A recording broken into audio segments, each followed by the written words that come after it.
Uh, Good to get started as people start coming into the session. So good day, everyone. Let me just share my screen. Apologies in advance. If we get any technical issues, Milland and I are both in the same room at the moment. So can you just let me know if you can see my screen okay? It's coming up with, you can just see the slides. Okay, awesome. All right, so good day, everyone. Welcome to this panel session on new directions in cryptocurrency and financial crimes.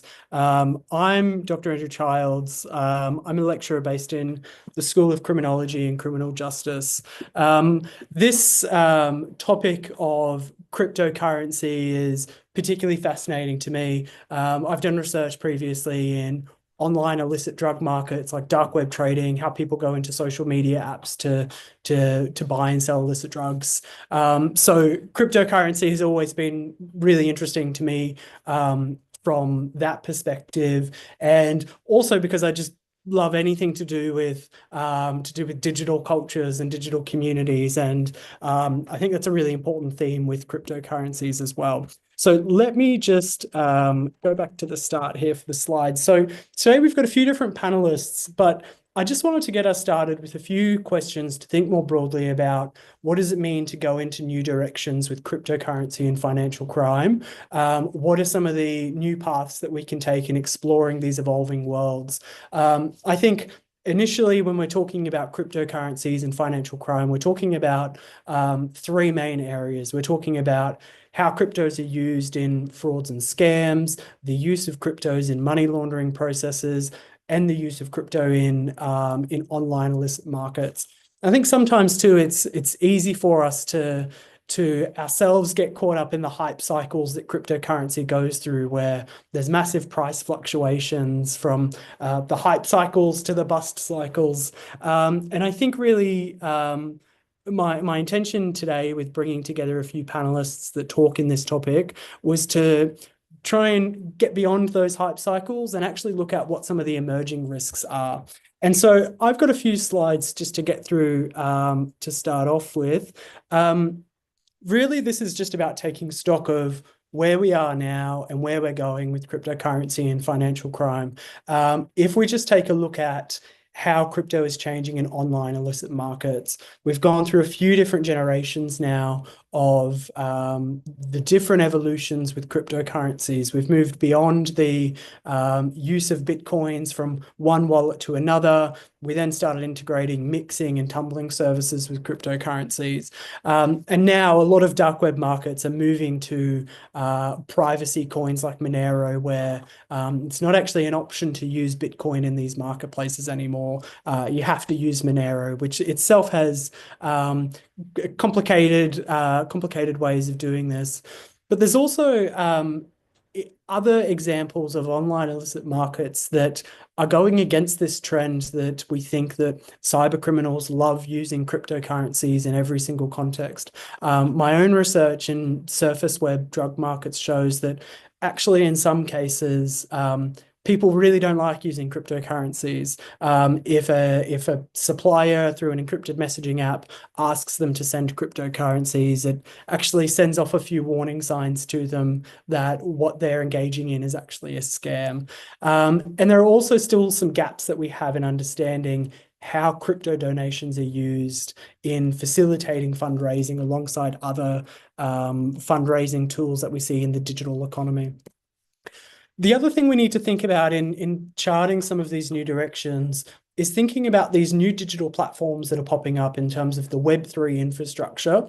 And one thing I thought I'd particularly highlight here is the rise of these crypto gambling and prediction markets that offer people a way of engaging in gambling services with cryptocurrency, and often with quite low forms of payment, which we know from decades of research into money laundering, that if we are increasing the opportunities for people to use small transactions, then that's going to increase those risks for engaging in money laundering risks.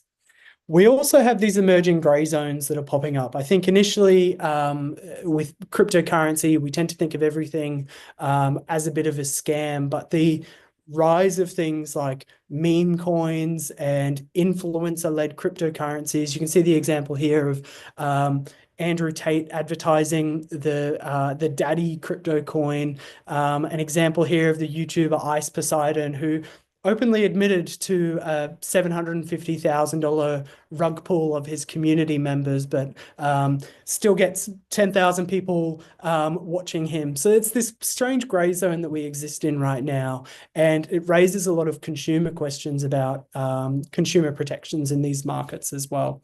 And then the two other things, we need to think about how crypto in the future will be integrated with other forms of disruptive technologies. Milland today will talk about its integration with things like the metaverse.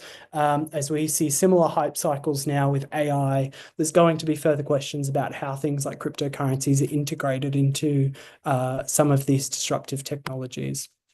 And the last thing to think about a little bit more broadly is actually whether or not cryptocurrency is too narrow of a focus to think about organized crime and financial crime risks related to digital economies. If we extend this idea of what a digital asset is and what some of the risks are with digital assets, what it actually means is that we can then open up the scope for thinking about a range of different risks, thinking about how online video games offering in-game currencies and tradable character skins open the doors to money laundering, the ways that customer rewards points can be traded between people, or that accounts can be sold between people. So I just thought I'd pose a few questions there to open up this session on new directions in cryptocurrency and financial crime.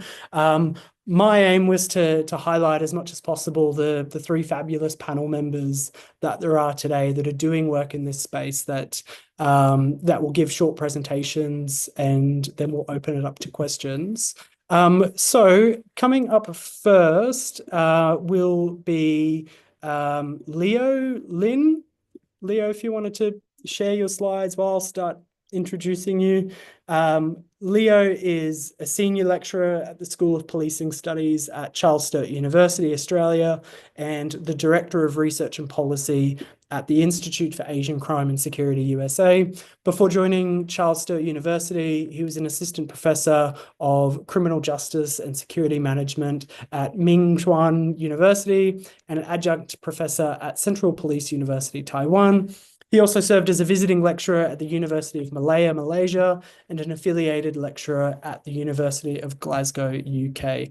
Leo, I'll let you take it from here in sharing your research on cryptocurrency crimes, the Chinese market, and South Asia. Thank you. Thank you very much. Let me adjust the screen. Oh, can you see anything? Do you Yep, I see can the see fine. slide? Yep, Oh, all okay. good. Well, I'm using two screens, and if for some reason it pop up on that screen, which is not preferable, but that's that's okay. Um, so thank you very much, Andrew, for your introduction and very good like a nice opening regarding our panel today. So in my presentation, I will talk about like cryptocurrency crimes, the Chinese market, and the Southeast Asia. Um, so for this presentation, my idea is that I would like to focus on both macro perspective and micro perspective. So for macro perspective, I would like to show that how the overall economies and the economic dependencies can contribute to the cryptocurrency crimes as a macro level. And for the micro level, how criminals they see this as a tool to utilize and to use as a means to conduct their illicit activities. And I would like to present some trends and a case study as well. All right. First of all, I would like to acknowledge of the country. We acknowledge the traditional custodians of this land and pay our respect to elderlies past and present. And we acknowledge that this land is, was, and always will be traditional Aboriginal land. All right. As you can see, this is my outline. So I'll be talking about, after introduction, I'll be talking about some factors driving the rise of cryptocurrency related crimes in the region and some types that I observed are prominent and should be aware of, and a case study and some challenges and recommendations. So as you can see in the map on the right, so this is the geographical area that we're focusing, and so just bear in mind that well, China is a huge economy in the region. So the Nikkei Asia from Japan, they reported that the um, forecast of Chinese GDP is $21 trillion, which is six times of like Asian countries. And by 2029, you will be around, well, four times about the uh, uh, the size of the ASEAN economy. So this is the overall economic situation where I would like to mention, because now what we are seeing is that a lot of Chinese influence in the region, and since 2012, the Belt and Road Initiative. The Chinese government and industries, they're promoting a lot of projects in the region, and in that way, that could result in many loopholes in the process. So bearing this in mind in the larger context, when we are talking about the criminal and transnational organized crime situations in the region. All right. I would like to first present this like uh, UN report. It warns that there's increase of crypto crime wave in Southeast Asia. Um, so a lot of experts has been aware of the trend, and those trends are coming from the region and in relations to their economic dependence with China. Uh, so in this report, it says that the cryptocurrency related crimes cause financial loss between 18 billion dollars and $37 billion in 2023. UNODC reports also that organized crime groups are increasingly using digital currencies and technologies for large-scale fraud, money laundering, and scams. I believe Dr. Luan will be talking about like book factoring. This is one of the rampant type of crimes that we're seeing, and which can be very large scale, and that operates cross-border. So the operators and the site of the operation and the victims, they can be in three different countries. Talk about Chinese organized crime groups. They has emerged as a major player in cryptocurrency landscape in the region. And China's role in this regard is complex. So U.S. Institute of Peace, it reports that China appears as a key facilitator of the network operators in criminal activities. So there are some types of prominent activities. One is money laundering. Chinese organized um, criminals. They leverage Southeast Asia's regulatory gaps, loopholes to launder proceeds from illegal activities, and also a lot of frauds and scams are happening. So there are a lot of things we can talk about, but here I would like to focus on the use of cryptocurrency as a fraud. So some well like terms clarification. So here when we talk about cyber-enabled fraud in this presentation, it will be differentiated from cyber-dependent fraud, where the criminals are they're targeting uh, something that can be done online first only. for example, malware and like computer attacks, network attacks. But here we're talking about cyber-enabled fraud. That means that criminals, they utilize internet, ICT, digital technologies, AI to deceive individuals or organizations for financial gain. So there are some key characteristics in in this sense. Anonymity, its global reach, and requires some technical sophistication and how to use and combine those into the fraud schemes uh, in their perspective type of fraud, which we'll talk about later. So here, cryptocurrency related crimes, involves with financial offenses where a cryptocurrency serves as either target, the stolen asset, or the transactional tool for moving illicit funds. So here I would like to talk about two types. One is use it as a tool or vehicle, uh, and such as money laundering or evading financial oversight. And the second type is the target or objective of the crime, thief, fraud, hacking, focused, and then combining use of it. So and this is what we're gonna cover today. This is the scope I would like to present first. Talk about Talking about factors driving the rise of cryptocurrency related crimes. So at the macro level, there are several points I would like to mention. The first one is the growing adoption of cryptocurrencies in China and Southeast Asia. So what we're observing is that traditional financial institutes, although they are integrating them into fintech, um, but the use of cryptocurrency and the advancement of the use of and the popularity of use of blockchain technology, which allows customers to transfer money. They can There's no middleman anymore. There's no authority in the middle. They can do it like directly by themselves, and that will be through the blockchain and those dots on the net. So that will be updated at the same time. And I think that's the beauty of cryptocurrency in a good way. But for criminals, that's attractive to them as well. So here, the popularity of fintech and investment opportunities are increasing as well. So that's why we're seeing there's so many investment scams that work to uh, to defraud people and result in a lot of huge amount of money loss.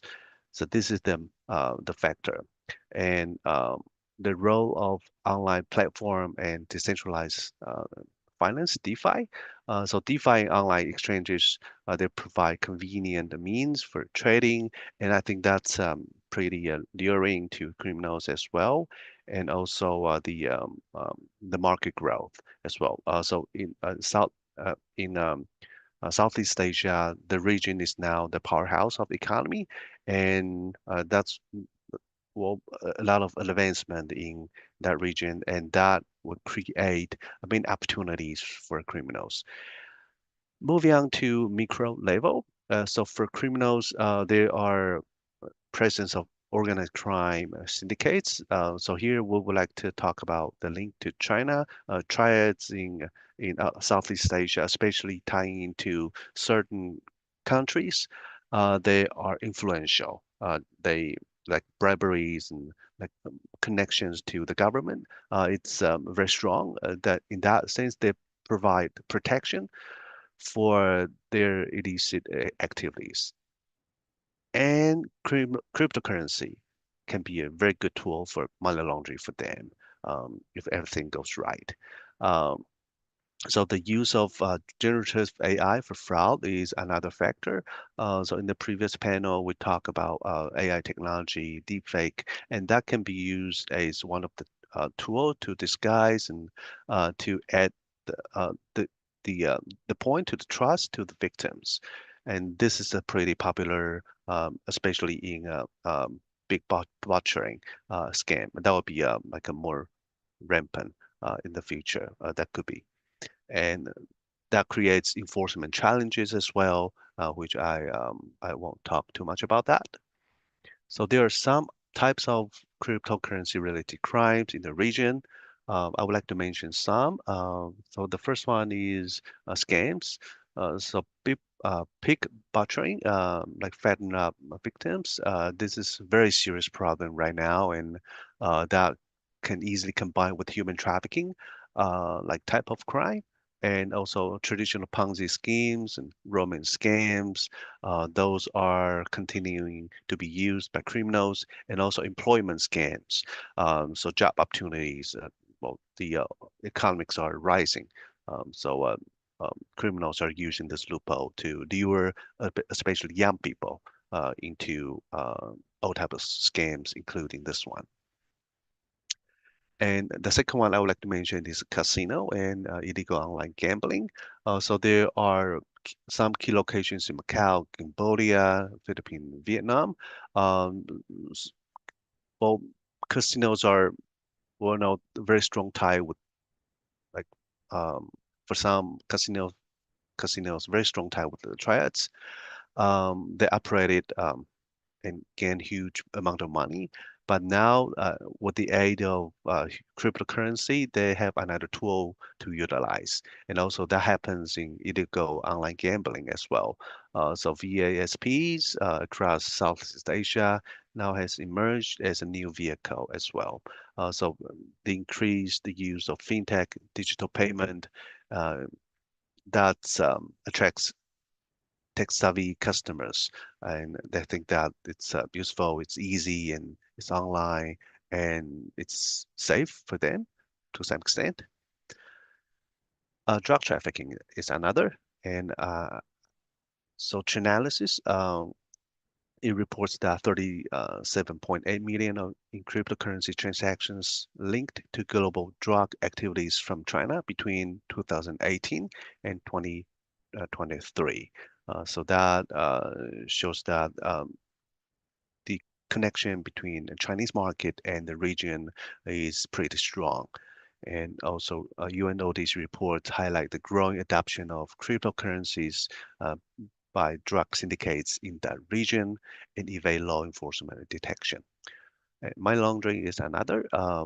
So the uh, the feature of cryptocurrency is that we know the transaction, but what we don't know is who is with the actual identity linking to that transaction.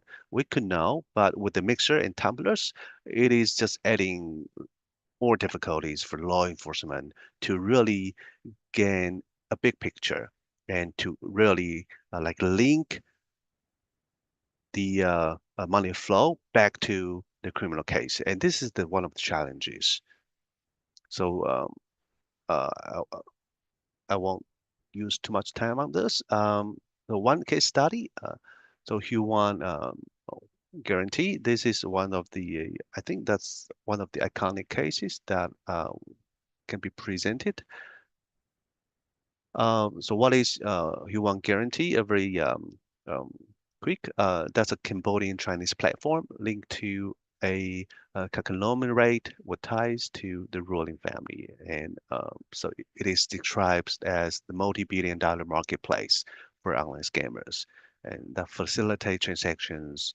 Primary used Tether stable coin alongside with other payment methods. So the scale of operation is huge, over $11 billion in transaction since its establishment in 2021, and with 3.4 billion in 2023. So it functions as a deposit and escrow service for peer-to-peer transactions. Uh, so that's mainly targeting cyber scam operators.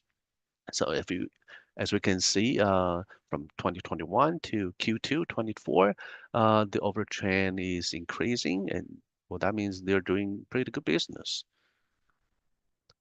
But for scammers, they the Way One Guarantee provide various, like it's a marketplace, a very scammer related service.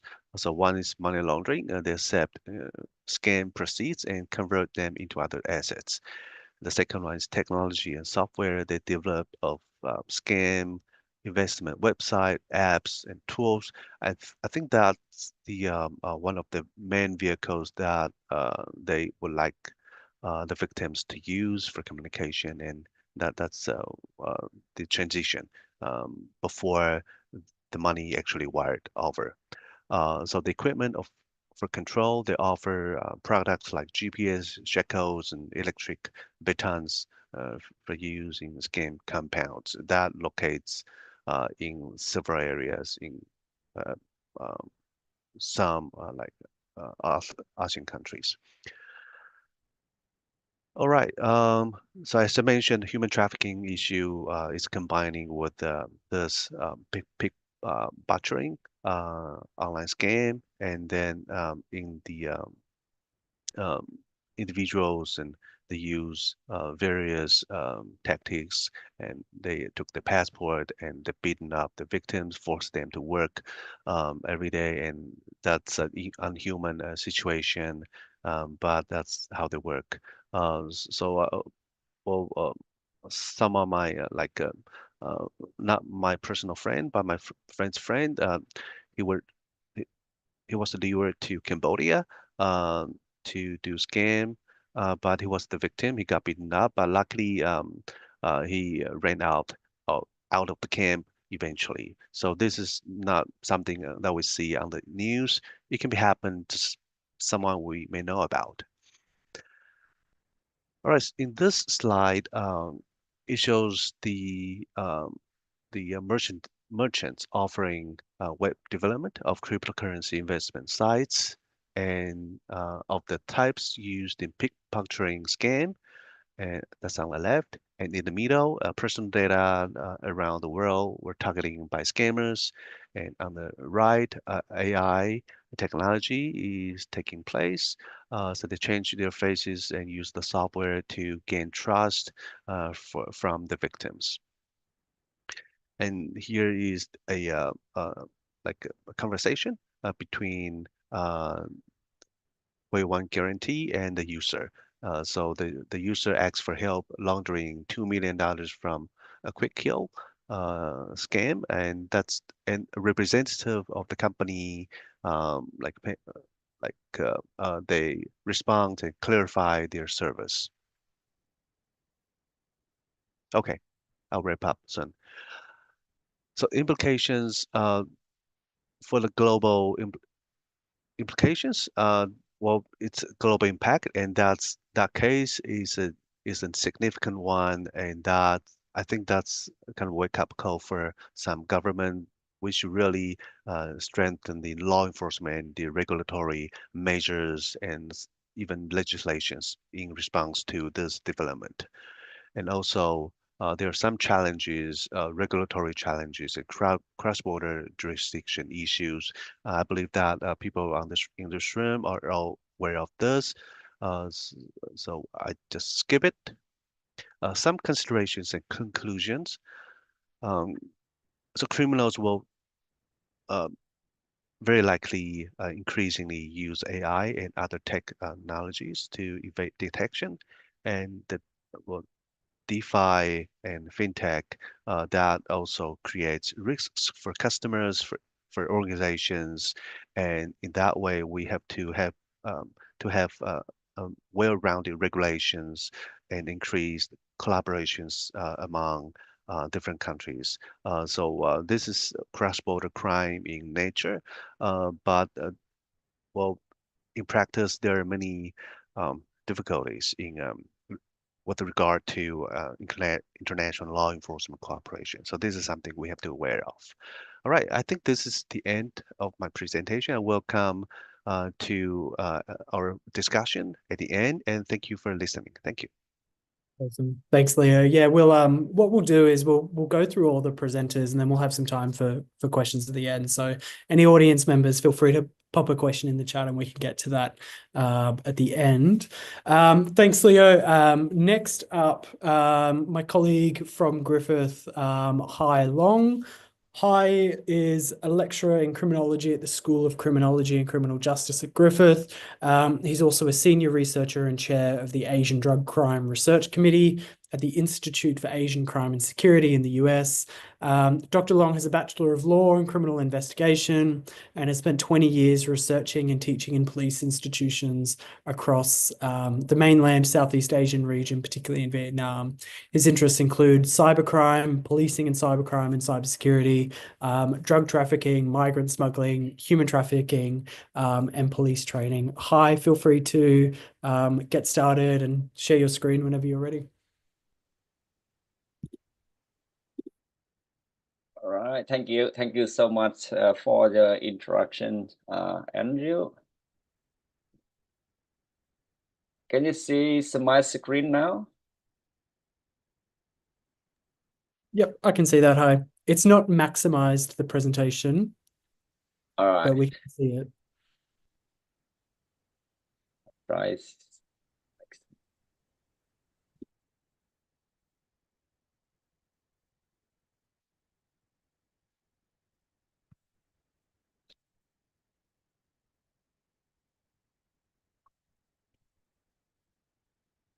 All right, thank you so much. Yeah, thank you again with Dr. Lin as a kick off with some quite similar and clashing with my topic regarding to the scam, big butchering operation and money laundering in cryptocurrency. But for a little bit narrow area, I want to use a case study from the Vietnam in the comparison with the Southeast Asia region. In order to look for a little bit specific and detail about the modus operandi and how the structure and operation big butchering compound in Cambodia and in Vietnam, how there is launder dirty money in the cryptocurrency context. It is some is my main focusing on this presentation. But be aware, it's still an ongoing project, and very briefly information in around the 15 minutes presentation, and very welcome the Q&A later. Yeah, again with the big butchering scam, yet you can hurt a lot, maybe a little bit headache during 2 last years, particularly booming after post during and post COVID pandemic period.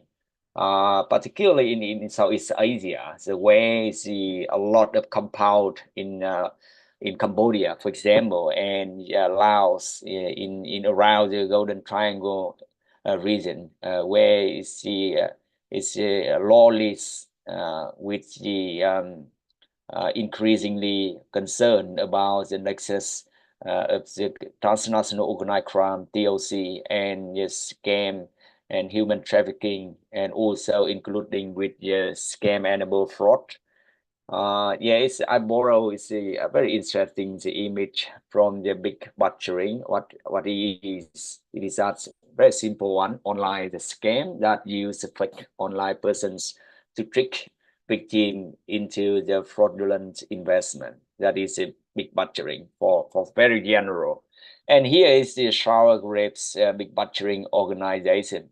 Very briefly, thanks some of my colleagues to visualize this very detailed the network. You can see at least two sides from the China back office and Cambodia front office. Most 90% is a case study we collect from Southeast Asia.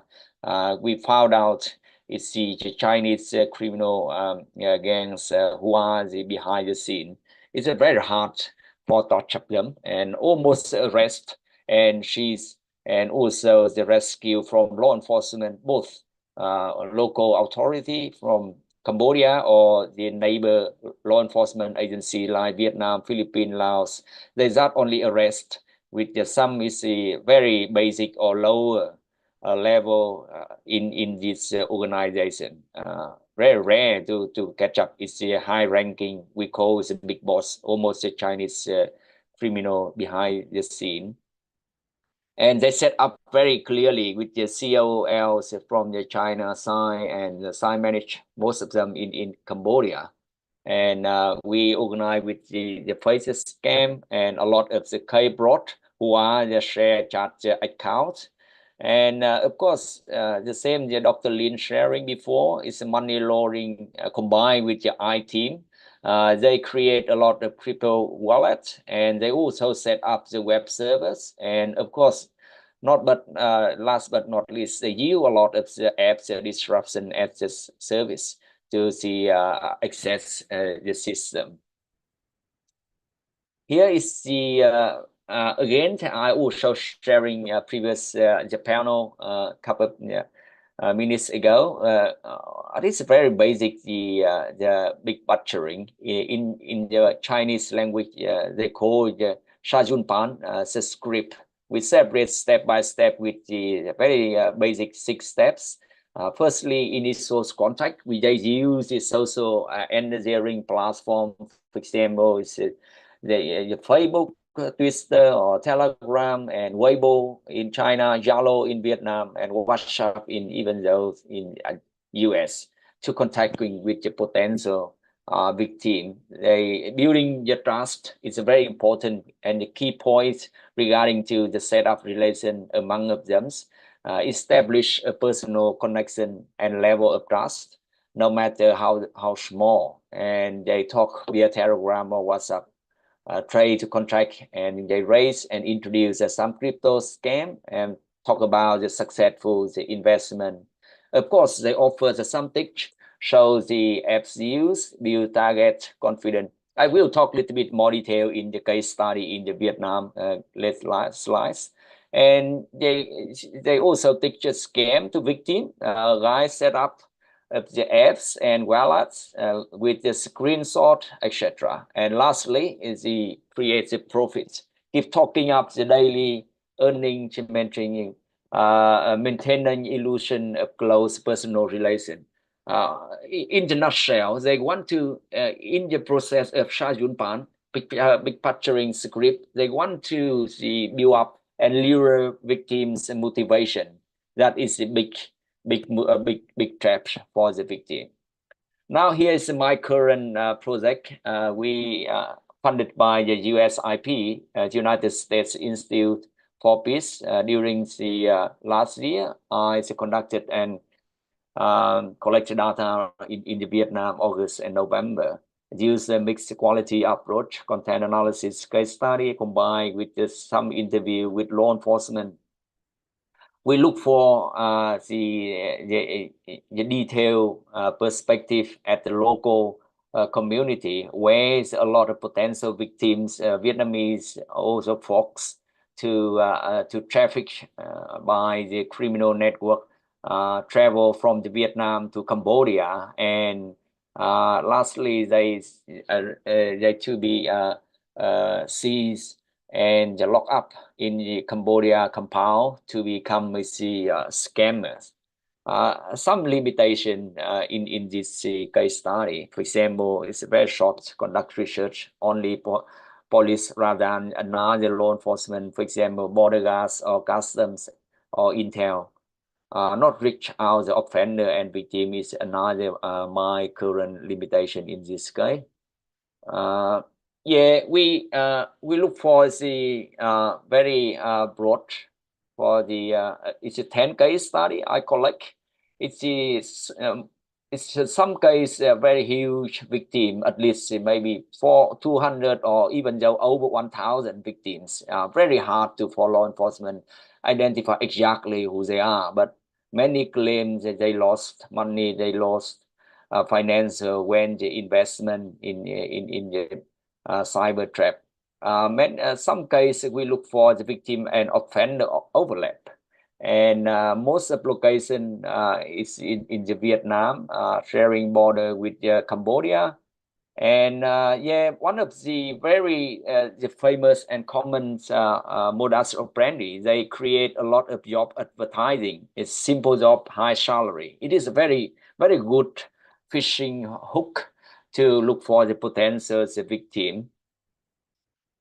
And regarding to offenders and accomplices, we found out individuals or the co-offenders, they collude directly or indirectly with the Chinese cyber animal crimes through connecting and cooperating with the Cambodia counterparts. That is very clearly. All 10 case study demonstrate very stick on and cohesive connection among the Chinese criminal, always again behind the scene, but they instruct step by step for their accomplices in Cambodia.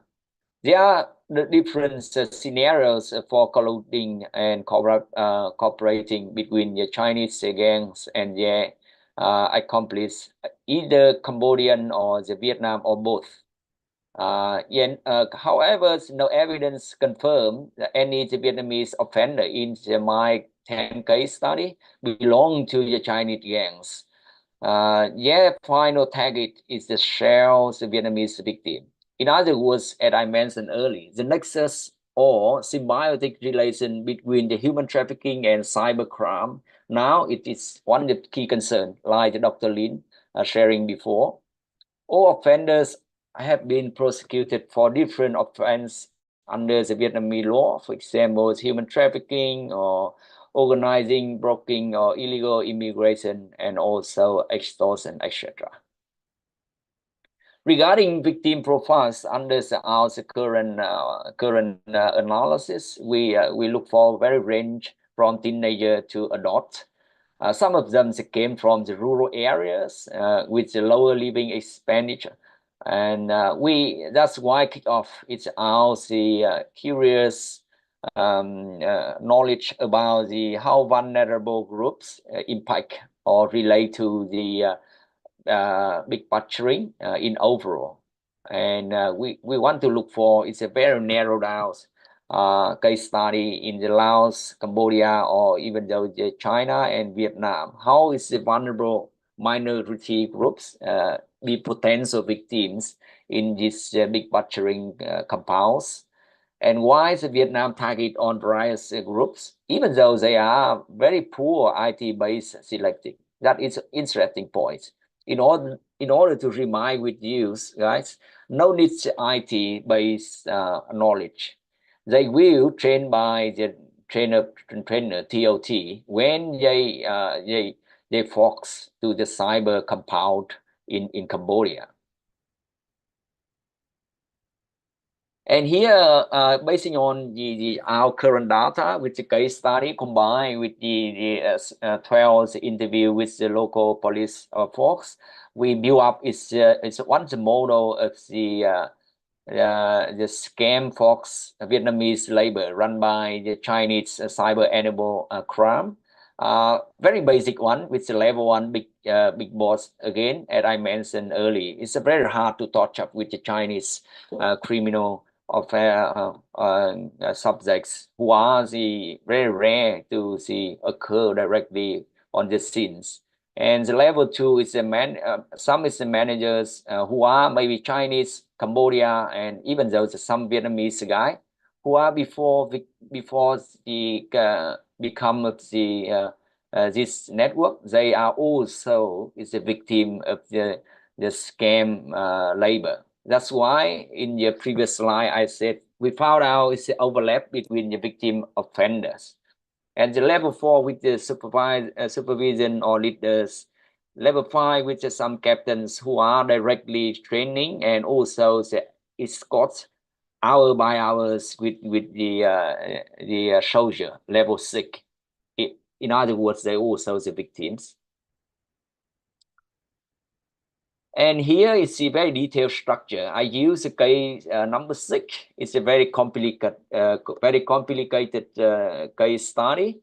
And yes, it's a structure. It's quite broad, but we use the Microsoft tools divide the case as person by person. As you can see, with the level 1 is a big bot. It's a Chinese, and they also control his managers and with the supervisor. Under this second level, you can see they separate with the one by one who are the recruitment, who are the design, the script, who are the test for the those scammer before they run directly on the cyberspace. And a lot of the people belong to the TOT group, trainer or trainees. Under supervisor, they also, this case, we found out they separate with at least three subheadings. For example, tail shells, who are under captain control, or shells under captain control again. And in other sides, the admins team, who are, they look for the spot number 1, number 3, and so on. And one group in the website admin or workday management. You can see it's a very, very structured network, right? The same is the business operation. They create is a very, very detailed layer. I use the crime script analysis theory in the criminology. We, in order to visualize how is the scam fox Vietnamese labor run by the Chinese cyber animal crime. Of course, we're trying to figure out all four the main steps. Preparation, how they set up its social media account, how they design the job advertising. If you can see in the first slide, I mentioned how the bot sharing script.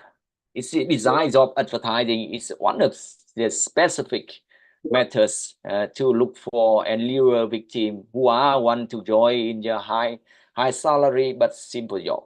They look for the roots as well, maybe to China or maybe the Vietnam or Laos, Cambodia, and Philippines, etc. The second step we call the pre-active. It's a very important for the integrate agreement and lock up. So both is the scammers and also they under training by TOT groups. And the third step is activity. It's a look for target. In other words, it's a potential victim on cybercrime. They use a lot of social engineering platform, as I mentioned earlier, Facebook, Twitter, or the Weibo or Yalo, and Telegram, and the exchange process. The last post-active, they use Fox on cohesion, exploiting all of those scams if they not work, or who are the intention to escape. They also the Fox as well. And of course, last is escape.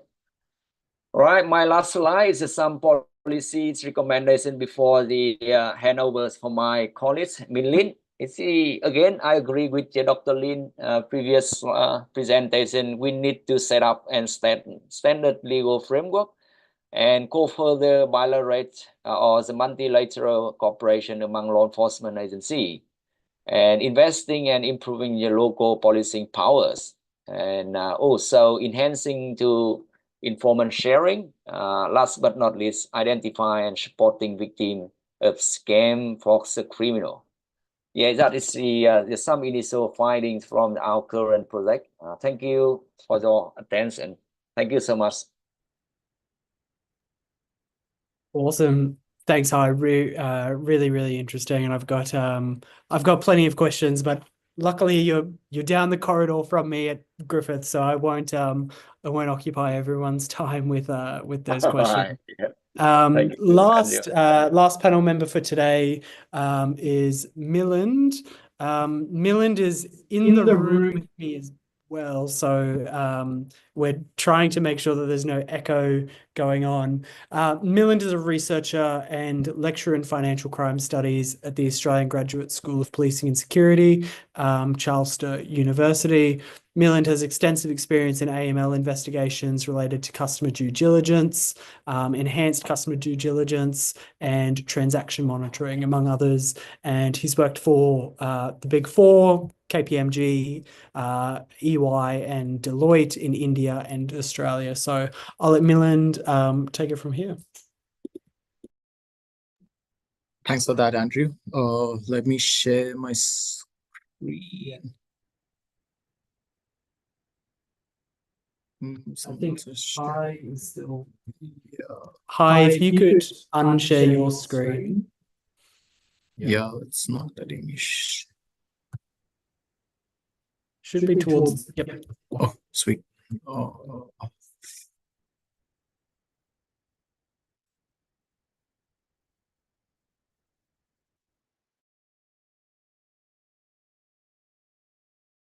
think it was a perfect opportunity when there were discussion going on, like new directions for cryptocurrencies.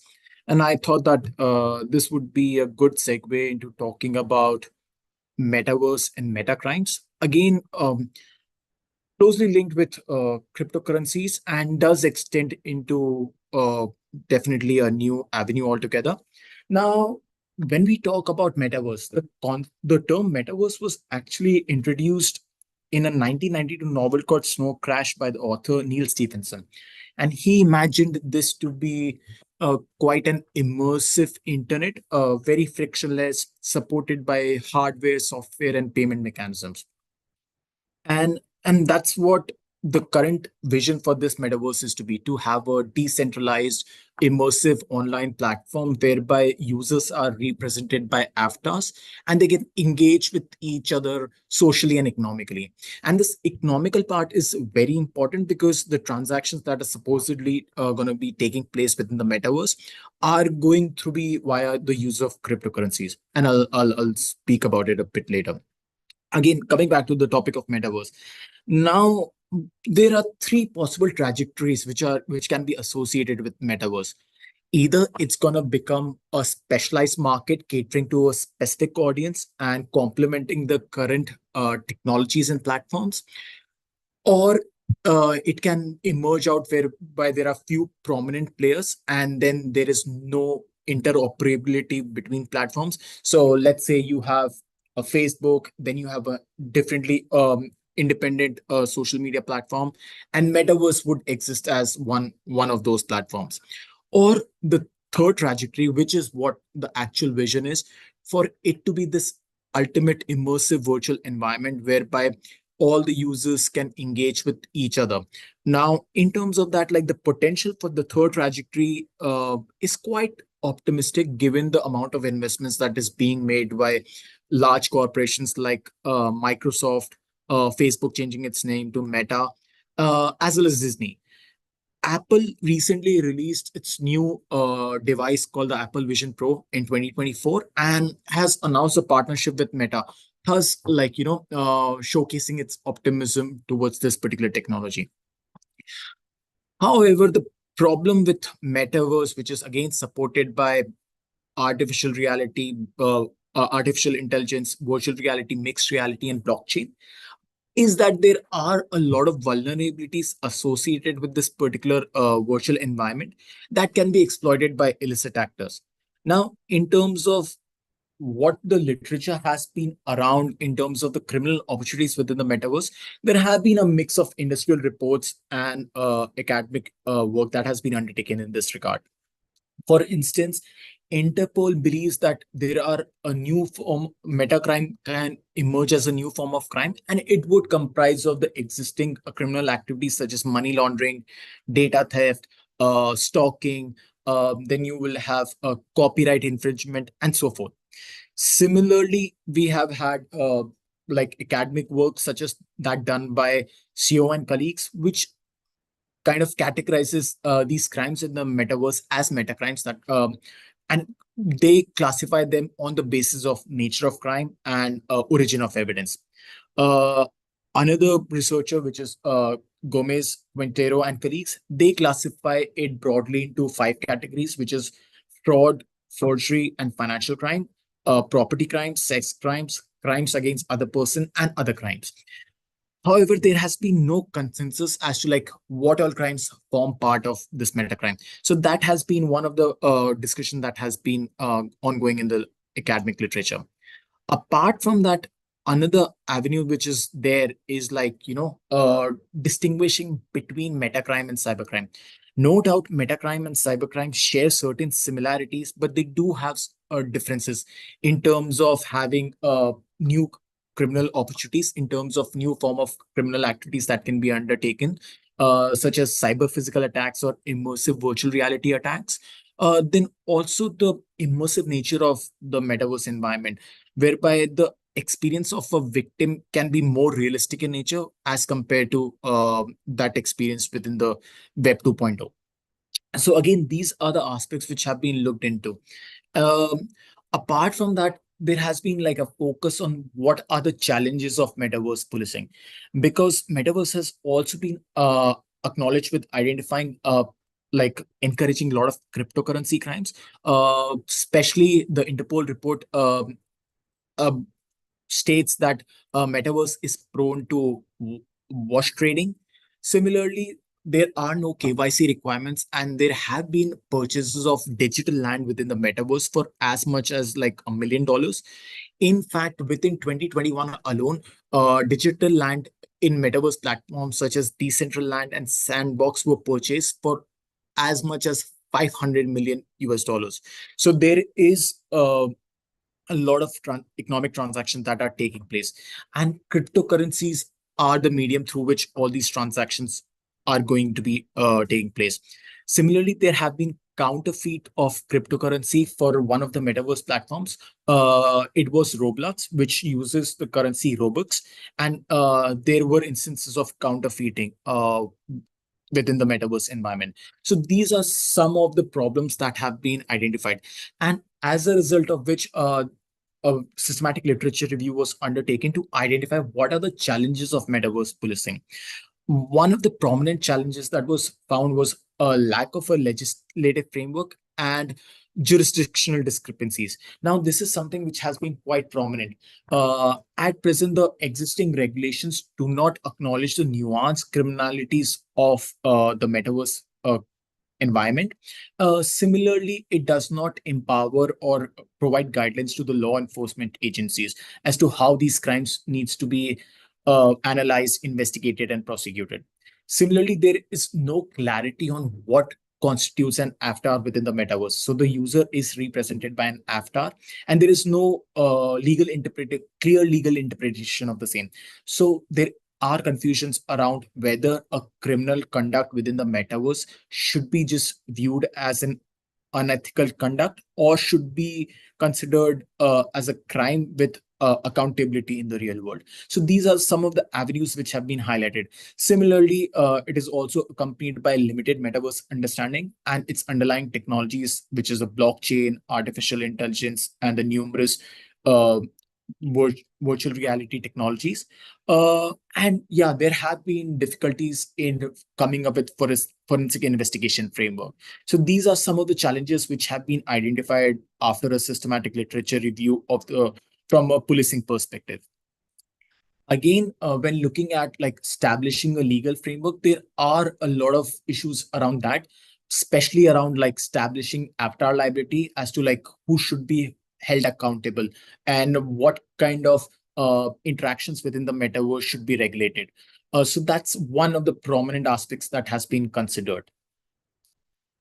In terms of recommendations, again, to counter the increment in cryptocurrency crimes, one of the recommendations that have been outlined in the academic literature as well as industrial reports is having accounting and taxation protocols, because at present there is a discrepancy in the accounting treatment of cryptocurrencies across jurisdictions, and the problem is likely going to be exacerbated within the metaverse environment. Similarly, there is need to establish like clear guidelines around avatar governance. It needs to be clearly established whether an avatar should be treated like an entity whereby an individual is required to register information about their avatar or not. Similarly, it also needs to be considered whether an individual can have one avatar or multiple avatars, because at times they might just try to evade responsibility of a criminal conduct of uh, of their avatar by just using another avatar. It also needs to be established like what are the rights of an avatar controlled by a legal entity. Similarly, asset ownership of asset ownership by a human controlled avatar or that of its digital twin, there needs to be clarity around treatment of the same. So these are some of the aspects which have been outlined. And similarly, handling of like there have been privacy and security concerns in terms of excessive surveillance that can be possible within the metaverse environment. So these are some of the aspects which will need to be addressed. And again, definitely there would need to be a future further research conducted into like implementation of AML and KYC regulations within the metaverse environment, given the fact that at present these regulations are absent, which might provide opportunities to launder funds by investing the illicit funds within the metaverse environment and moving the funds around. And yeah, that's pretty much in nutshell talking about metaverse. I'll put myself on mute and stop share. Okay, awesome. Thanks. Thanks very much, Milind. I think a clear theme that I picked up on in all of the talks today was some of the emerging discussions around geographies, both physical and digital. I think cryptocurrency, as we've seen historically and also looking forward into new directions in crypto and financial crime or cybercrime and cybersecurity research. It obviously has significant effects in Western countries with some of the topics that I touched on in my opening slides, in Asian countries as discussed by Leo and Hai, and also in entirely new digital environments and digital geographies as discussed by Milind. I have some questions. I'll take advantage of moderator privileges if no questions come through in the Q&A. Leo, I'll just go in order of the presenters. Leo, the thing I've been really intrigued about with the rise of crypto is its particular growth in Southeast Asia and in Asian economies. And I suppose I'm fascinated about the why of this. This was also something that I think Chainalysis reported on recently in one of their recent crypto crime annual yearly reports. Is this a case of higher adoption in some of these regions? Is this that crypto is actually somewhat fulfilling its dream of being able to give money and bank the unbanked that previously didn't have access to some of these systems?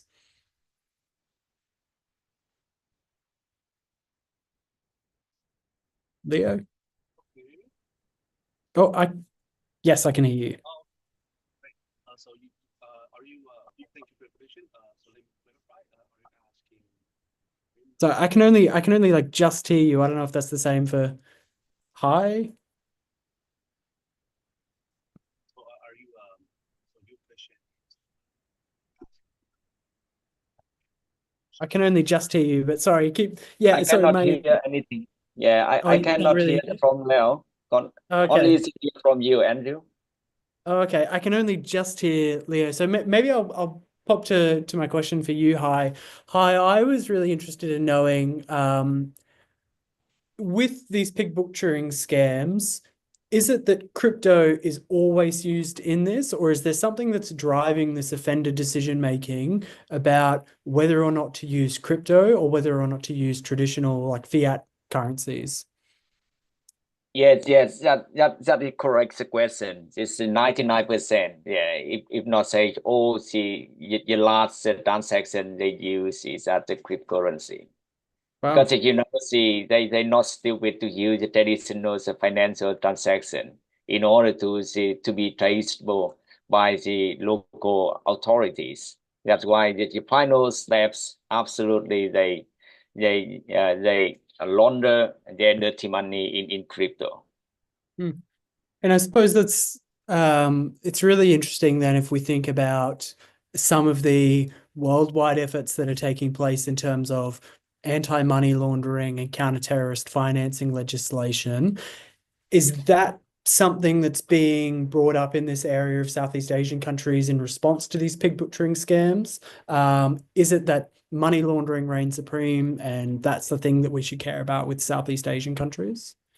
Yeah, absolutely. I agree. That's why it's the last slide when to look for this or sharing some of the policies recommendation.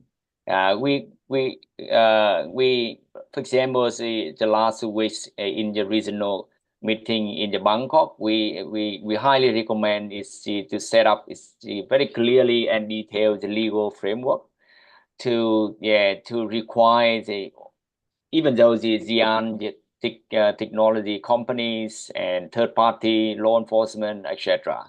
We have put to multilateral rather than it's side by side. I mean, the bilateral, country by country is not works currently.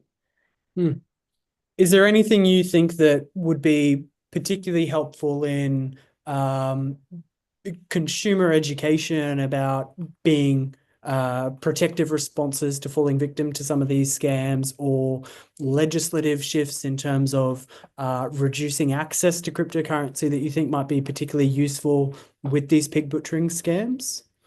Yes, I agree. That is also our initiative planning. It's the next step. We want to create maybe it's a multiple survey to look for any potential recommendation for our consumer, including with cryptocurrency markets, how they avoid with this big butchering operation, and how they can collaborate with law enforcement agency to look for at least partially recovery, or if they're lucky, but not much. Case study demonstrates they can cover 100%. Unfortunately, most of Yeah.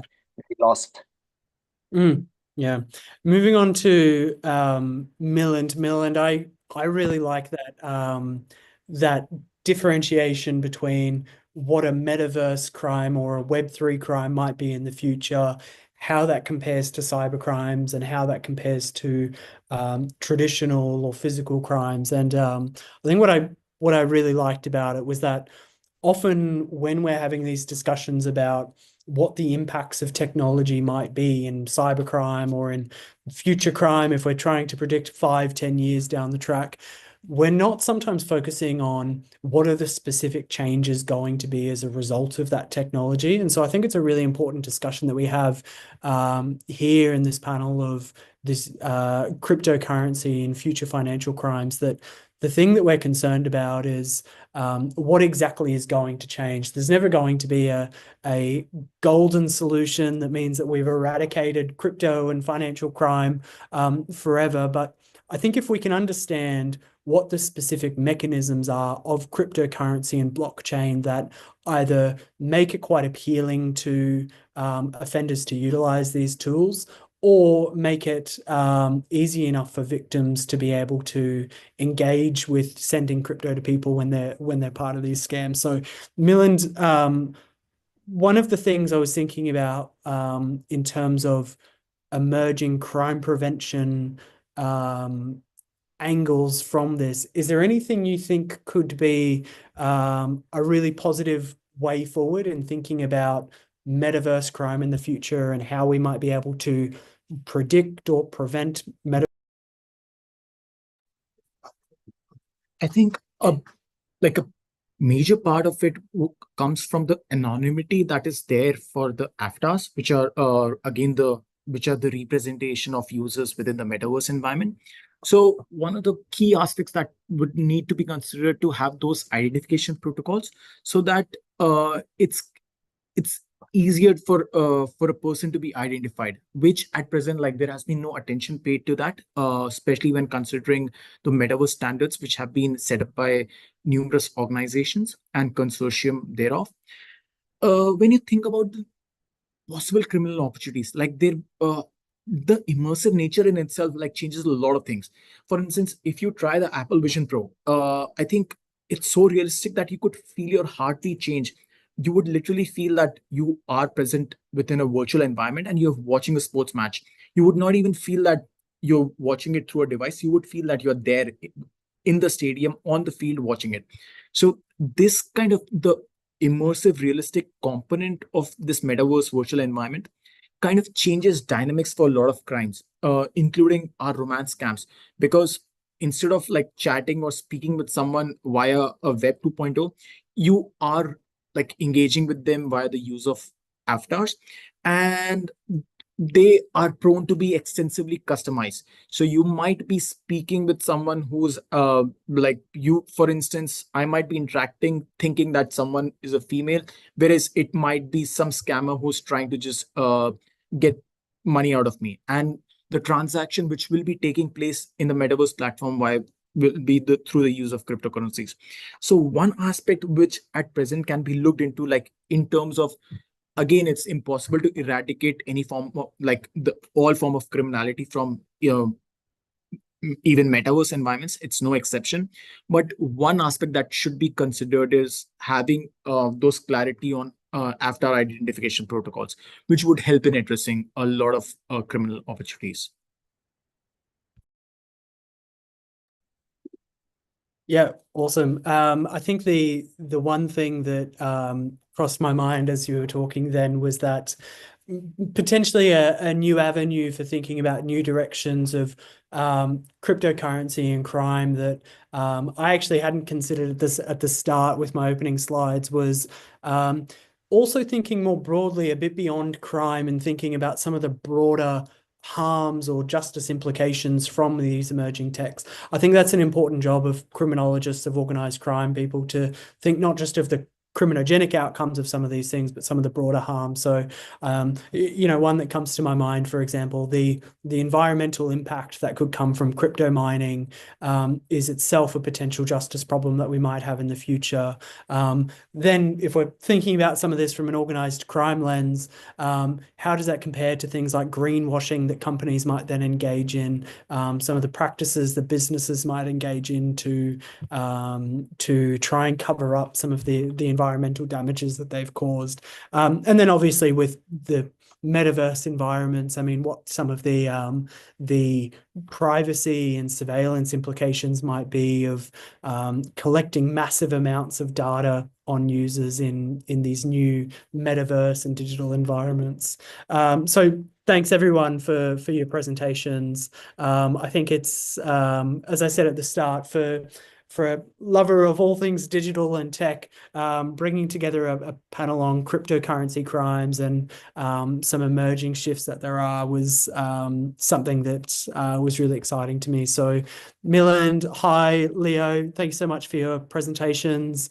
Audience members, thanks for popping along to hear this conversation on new directions in crypto and financial crime. Thank you. Thank you so much for the hosting. Thank you so much. Thank you.